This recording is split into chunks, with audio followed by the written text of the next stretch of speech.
Good morning बच्चों। आज का अपना टॉपिक दयानंद सरस्वती के राजनीतिक विचारों, सामाजिक विचारों का जो दार्शनिक आधार रहा, उन पर आज अपन चर्चा करेंगे। इससे पूर्व अपन ने देखा कि आर्य समाज के संस्थापक के रूप में दयानंद सरस्वती के विचारों पर किन घटनाओं का प्रभाव पड़ा, और कुछ घटनाएं अपन ने देखी जिनमें प्रमुख रूप से मंदिर में एक मूर्ति पर चूहे के चढ़ने की घटना, बहन और चाची की मृत्यु वाली घटना और कई अन्य घटनाएं थीं जिनमें हम देश में क्रांतियों के वातावरण को देखा, और इन सब घटनाओं का दयानंद सरस्वती के विचारों पर प्रभाव पड़ा और अंत में वे घर त्याग कर ज्ञान, सत्य और मोक्ष की खोज में निकल पड़े। संपूर्णानंद जी की सेवा में गए, जिन्होंने अपने शिष्य विरजानंद के पास मथुरा भेजा। यहाँ से दयानंद सरस्वती के जीवन का एक नया अध्याय प्रारंभ होता है।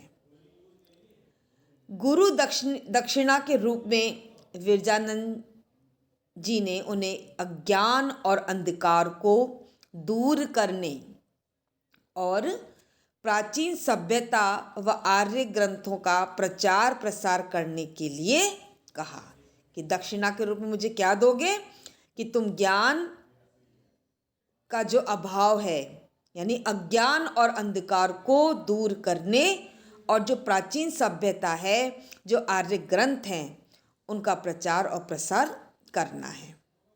जीवन पर्यंत दयानंद सरस्वती सार्वजनिक उपदेश देते रहे, देश में घूम घूम कर, और अपने अनुयायियों को एक मंच पर एकत्रित कर बम्बई में 1875 में उन्होंने आर्य समाज की स्थापना करी।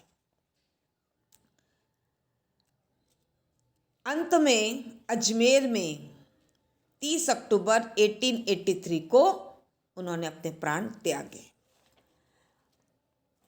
सत्यार्थ प्रकाश, ऋग्वेदाभाष्य की भूमिका, मूल ग्रंथ, मूल मंत्र, वेदों की ओर लौट चलो, एकेश्वरवाद, मूर्ति पूजा विरोधी दयानंद सरस्वती रहे।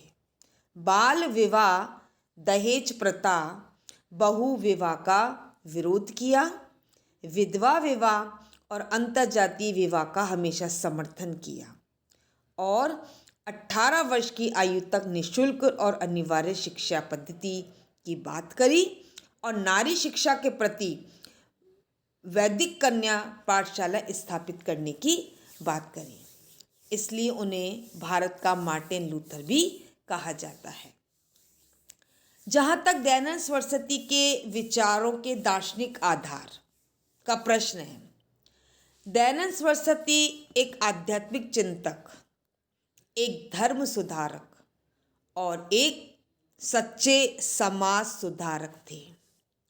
वे हमारे पश्चिम के जो विचारक हैं, प्लेटो और अरस्तु के समान राजनीतिक विचारक नहीं थे, और न ही पंडित जवाहरलाल नेहरू के समान एक राजनीतिज्ञ थे।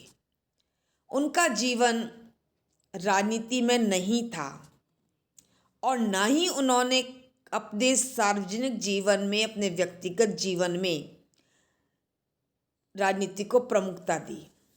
परंतु समग्र जीवन चिंतन से राजनीति को चूंकि पृथक नहीं किया जा सकता है, अतः उनके राजनीतिक विचारों का निर्माण उनके दार्शनिक आधार पर ही हुआ। इसलिए उन्होंने यह माना कि जब तक देश से धर्म और समाज की बुराइयां दूर नहीं होंगी, कि जो धर्म में आडंबर फैला हुआ है, जो समाज में सामाजिक बुराइयां फैली हुई हैं, उनको दूर नहीं किया जाएगा, तब तक भारत में किसी प्रकार की राजनीतिक उन्नति की आशा नहीं देखी जा सकती है, ना राजनीतिक उन्नति की आशा हो सकती है।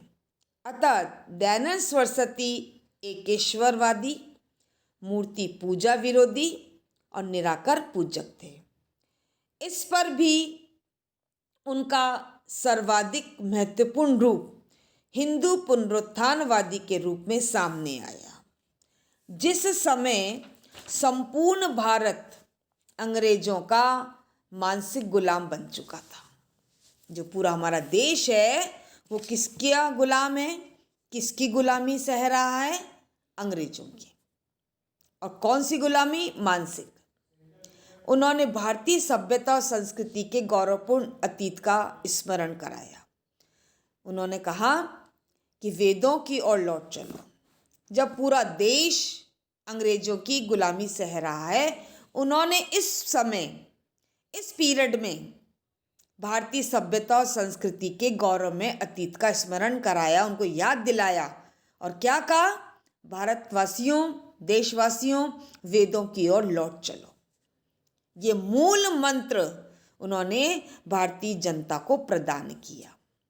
उन्होंने देश व समाज को सामाजिक बुराइयां और अंधविश्वासों से मुक्त करने का प्रयत्न किया और कहा, जब तक समाज से सामाजिक बुराइयां और अंधविश्वास खत्म नहीं हो जाएंगे, समाप्त नहीं हो जाएंगे, तब तक हम किसी प्रकार भी कोई भी उन्नति, कोई प्रकार का विकास नहीं कर सकते हैं।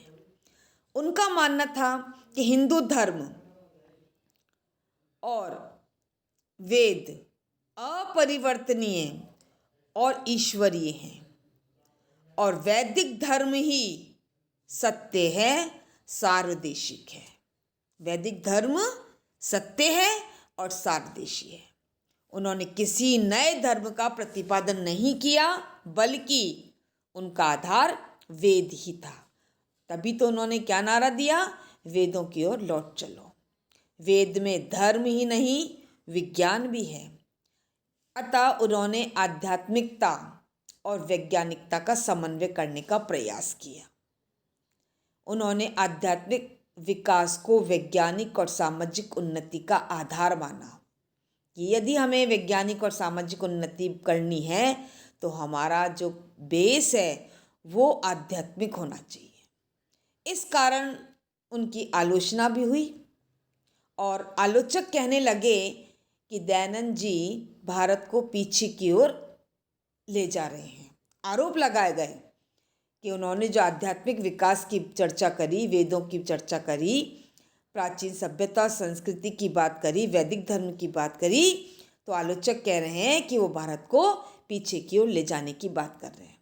लेकिन सत्य यह है कि उनके विचार बिल्कुल विशुद्ध भारतीय हैं। वे समन्वय स्थापित कर, कोऑर्डिनेशन कर रहे हैं किस किस के बीच? आध्यात्मिकता के बीच और वैज्ञानिकता के बीच। शास्त्रीय अध्ययन परंपरा में आलोचनात्मक तार्किक बुद्धि का प्रवेश कराना भी दयानंद सरस्वती का एक महान राष्ट्रीय कार्य था। उनके अनुसार सामाजिक और राजनीतिक स्तर पर हमें शक्तिवाद और विनयवाद दोनों का समन्वय करना होगा। उनका मानना था कि केवल शक्ति से दीर्घकालिक सफलता प्राप्त नहीं हो सकती और न केवल विनय से विघ्नकारी समस्याओं का समाधान संभव नहीं है। हमको इनको दोनों को साथ मिलकर चलाना होगा, दोनों को साथ लेकर चलना होगा, दोनों के बीच समन्वय स्थापित करना होगा। उनके स्वराज्य, स्वदेशी, स्वभाषा, राष्ट्रवाद सभी राजनीतिक विचारों का आधार प्राचीन भारतीय ग्रंथ हैं, जिन्हें तर्क और विवेक की कसौटी पर कसकर प्रस्तुत किया गया। स्वामी जी ने भारतीयों को स्वयं के अतीत के गौरव से परिचित करवाकर उन्हें अपने पुनरुत्थान का मार्ग दिखाया। लोगों को कहा कि अपनी प्राचीन सभ्यता और संस्कृति को पहचानो, अपने अतीत के गौरव को पहचानो और वापस से पुनरुत्थान का मार्ग दिखाकर उन्होंने भारतीय जनता में एक उत्साह का प्रवेश किया और ऐसा एक आधार प्रदान किया जो कालांतर में गांधी जी के राष्ट्रीय आंदोलन का आधार बन गया। तो इस प्रकार से स्वामी जी ने जिस स्वराज्य की, जिस स्वदेशी की, जिस स्वभाषा की बात करी, उनका आधार उन्होंने वैदिक धर्म को बताया, उनका आधार उन्होंने भारतीय सभ्यता और संस्कृति को बताया, उनका आधार उन्होंने अतीत के गौरव से परिचय करवाकर बताने का प्रयास किया। धन्यवाद।